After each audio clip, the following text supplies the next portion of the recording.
On April 16th, 2022, one of the oldest and most well-known Minecraft Bedrock Edition servers will shut down forever. This minigame server, known as BrokenLens, was a staple among Minecraft Bedrock Edition non-featured servers for over 6 years. But due to a lack of money to keep the server up and running, the owner, Gabriel Dickinson, announced that the server is going to have to permanently close its doors. We've seen this happen with multiple servers over the past few years, most notably the Hive and its Java server in 2021, and countless other smaller servers in the same time frame as well. It's sad to see stuff like this whenever it happens, and in this video, I'm gonna go more in depth into the demise of BrokenLens, what led to this happening, and what this shutdown means for Minecraft Bedrock and the greater Minecraft communities. Interested? Let's get started.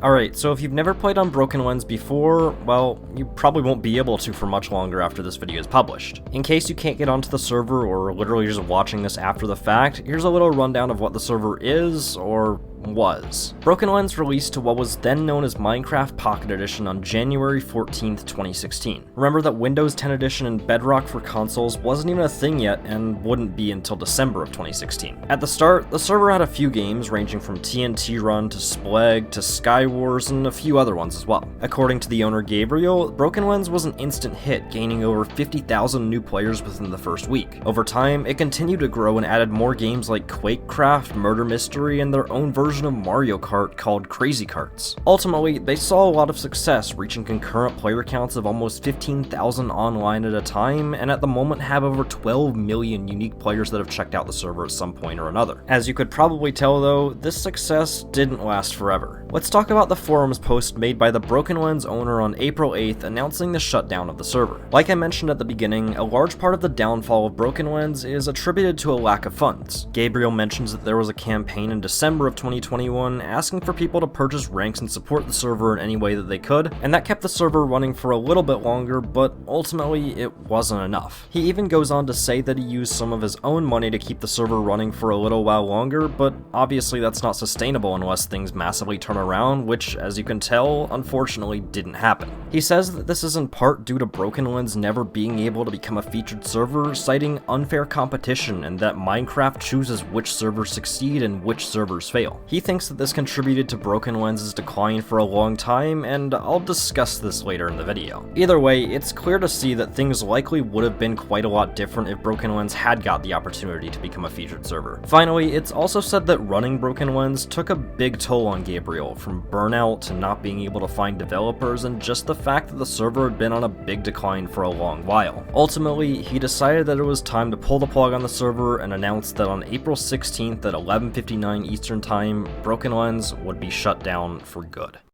Now, after reading all of that, I had to know, what did the BrokenLens community think of all of this? In the replies to the forums post announcing the shutdown, there was understandably quite a lot of sadness. You also found some disbelief, denial, anger, and so many stories of people reminiscing over the good times that they had on the server. However, I really wanted to talk to one specific person that I knew had a lot of history on the server, and if you watch other Bedrock Edition content, then you might know of JBurrowPlays, who actually started off as a content creator on BrokenLens. Here's what he had to say about the server shutting down. So BrokenLens was my first server that I played on, starting back in 2017. I was a late bloomer of Minecraft. That was my very first server, but you know, playing afternoons on it. It was always like a pretty buggy server, but I guess it didn't really matter because it was a lot of fun.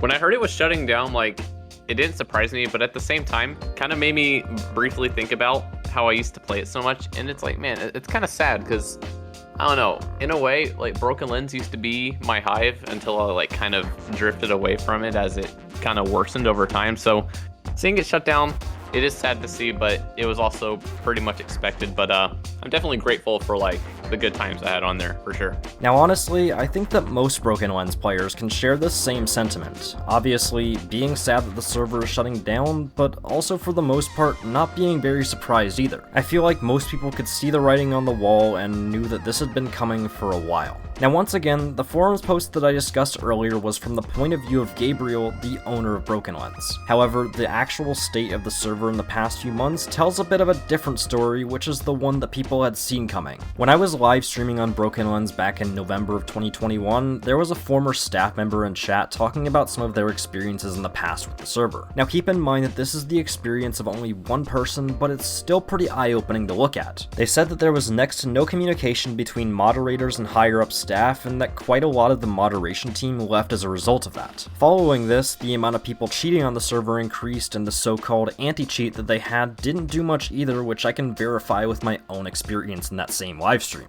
So yeah, the main issue with BrokenLens is that while the games are cool, there's no moderation at all. There's no anti-cheat. I feel like the server could probably become better if there were, like, moderation staff, if the anti-cheat worked. But that's also only for the PvP game modes. Another interesting point that Hazard, the former staff member, had was that BrokenLens actually couldn't become a featured server because of the fact that it was cross-compatible with both Java and Bedrock Edition. We can be relatively certain that this is true since Hazard is a relatively high-up staff member for Cubecraft now, but it kind of goes against Gabriel's point that BrokenLens was struggling due to not being able to become a featured server. I just found that relatively interesting to think about when doing research for this video. I also want to talk about one more thing. A few months ago, I also played BrokenLens for a video that never ended up getting released, and even then, you could see the server was not in a good state. They were already beginning to shut down some of the game modes that weren't getting many players, and I had to literally get people from my community to join just so I could fill up the games that did still work. All in all, it really seems like BrokenLens had been doomed to fail for a while now.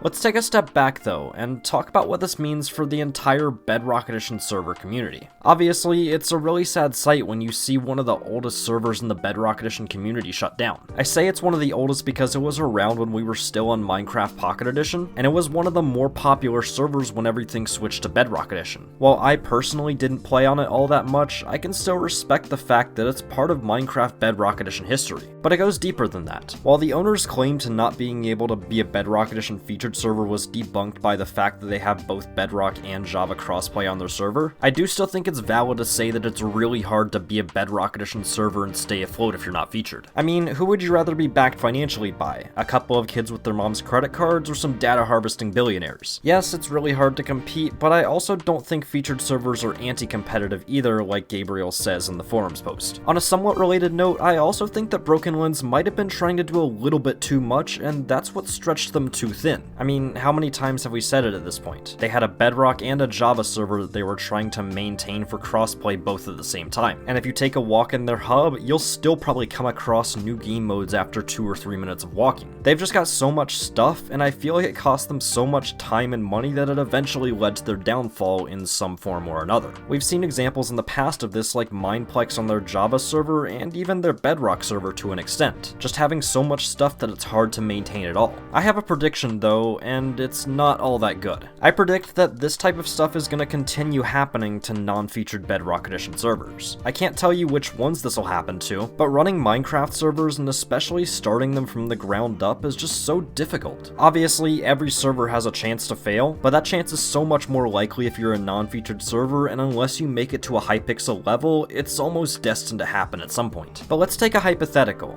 What if featured servers just didn't exist at all? What would Minecraft Bedrock Edition look like at that point? Well, if you want to learn more about that, I recommend going and checking out the video that just showed up on screen, but that's going to be it for this video, so thank you all for watching, and I will see you in the next one. Peace out.